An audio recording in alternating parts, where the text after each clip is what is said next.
Hey friends, it is March the 1st. I hope everyone had a good February.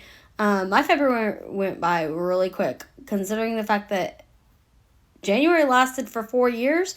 February lasted about 2 weeks. I don't know, maybe that's just me, but for me, February went by really fast. As such, I debated on whether or not to do a book wrap up for the month because I didn't actually read that much this month. I mean, I did, but I only finished 2 books. Let's put it that way. But I decided, consistency is key. So we'll go ahead and talk about the 2 books that I read.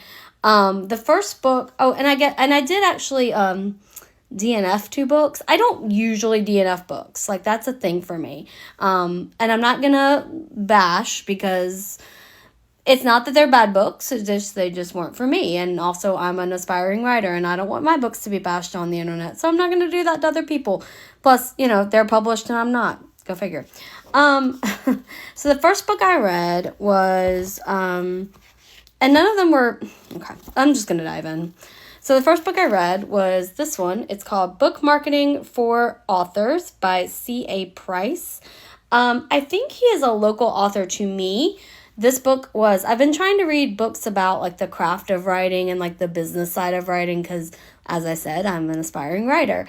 And it's, the sub heading is 19 Tips and Tricks to Market Your Book to Readers. It's very short. Very short. And it seems like it was very interesting. It was very informative. It is kind of geared more toward indie authors rather than trad pub or traditional publishing. However, I have spoken to traditionally published writers and agents and such, and they all pretty much say nowadays you're kind of your own marketer, even if you're not an indie author or even if you're not an indie publisher, you kind of have to do a little bit of your own marketing. In the past, you might have like a marketing team when your book comes out. It's not really the case anymore. It does exist in certain contracts, but it's rare. So you kind of have to know how to like be your own marketer. So that was interesting. Definitely a book I'll keep. Definitely a book I'll reread as progress is made on that front for me. And then the other book I can't really show you because it's but anyway, I'm keeping this, by the way. Like I said, it's super short. I actually received this. I won it through I think I won it at a Writers Guild meeting that I'm in. I'm in a Writers Guild group in my hometown, and I think I won it in, like, we do a book draw, like a raffle every week, or every month, rather, and I think I won it in that. I'm, like, 98% sure that's where I got it. The next book I can't show you because it's on my Kindle, and my Kindle's not cooperating with me to show you the cover of it, but I will talk about it. It was called Unhappenings by Edward Aubrey. This was really good. It's kind of a sci-fi. So this young man, his name is Nigel, he realizes about middle school, like high school-ish age, that things unhappen to him. So, like, for example, he writes a paper for a school, and he gets a really good grade on it. And then, like, a week later, he gets an F for an undone project in the same class. Or he encounters, he starts dating a girl, and then, like, the next day, she disappears from the school, and no one knows anything about her, no one knows she exists. And he's like, she's been going to school with us for 7 years, what the heck?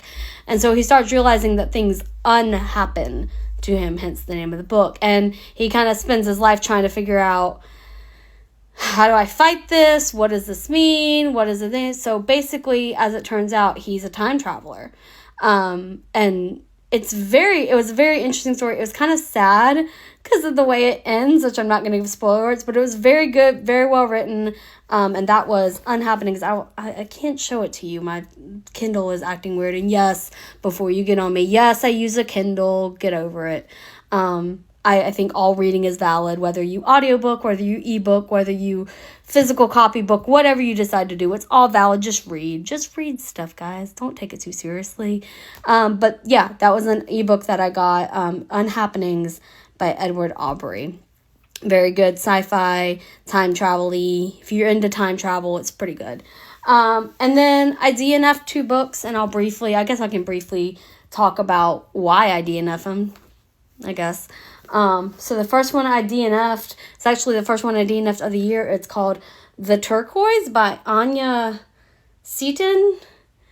Let's see. It's very pretty. It's got a pretty cover.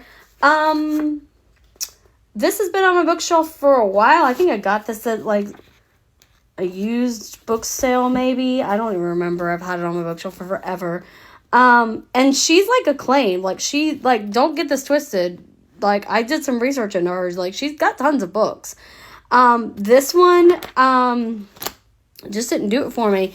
It's about this girl. Her name is Santa Fe Cameron. She is the daughter of a Scottish preacher and a Mexican woman, and her mother dies in childbirth. Her father, I'm sorry, I said preacher. He's a doctor. Sorry, he's a Scottish doctor, and they're in Santa Fe, New Mexico in like the 1800s.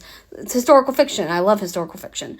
But like they kind of figure out early on that she has like a gift to see the future or see into like men's souls. It's kind of strange. It's not very clear. But it was weird, and then it kind of dragged. She gets this turquoise necklace that becomes really important to her, and she meets this like Native American group of people that are like, you've got a gift, but you're not ready for it. It just took too long to get to the point, and I couldn't get into it. But you know, it be that way sometimes. And the other one I read was actually our book club book. We read, and I'm not gonna be able to hold this up because the tome is so thick. It's Demon Copperhead by Barbara Kingsolver. I got about halfway through it, and then nobody else in my book club finished it either. I'm sorry, no, one person did. One person finished it, but out of the 4 of us, only one person finished it, that includes the person that suggested the book. So I didn't feel too bad about DNFing it. It's stream of consciousness, and for something that has, for a character that has so much happen to him, nothing happens. Like, it is very much told to us, not shown, and like the things that happen to this kid. Demon Copperhead is a retelling of David Copperfield, which I've never read. So, you know, I don't know how the story ends. I mean, I might read it later, but I've never read it. But it's a retelling of that set in the United States and like the Appalachian Mountain area, Virginia, Tennessee area. But stream of consciousness is my least favorite thing ever. It infuriates me. I hate reading it. And then again, for something that has so much happening to this young man, we don't see any of it. It's kind of all told. It's like clearly a memoir, but like we are not in any moments where we could be in all of them. And that was annoying.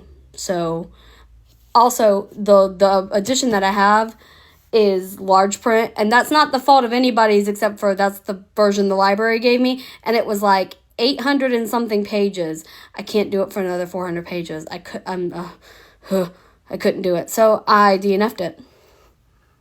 It is what it is. But anyway, so yeah, that's my February wrap up. Real short because she says as she rambles for 9 minutes.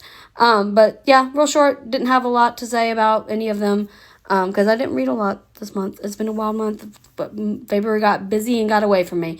But anyway, I hope you guys are having a good evening and staying safe, staying healthy. Until next time, happy reading. Love you guys. Bye.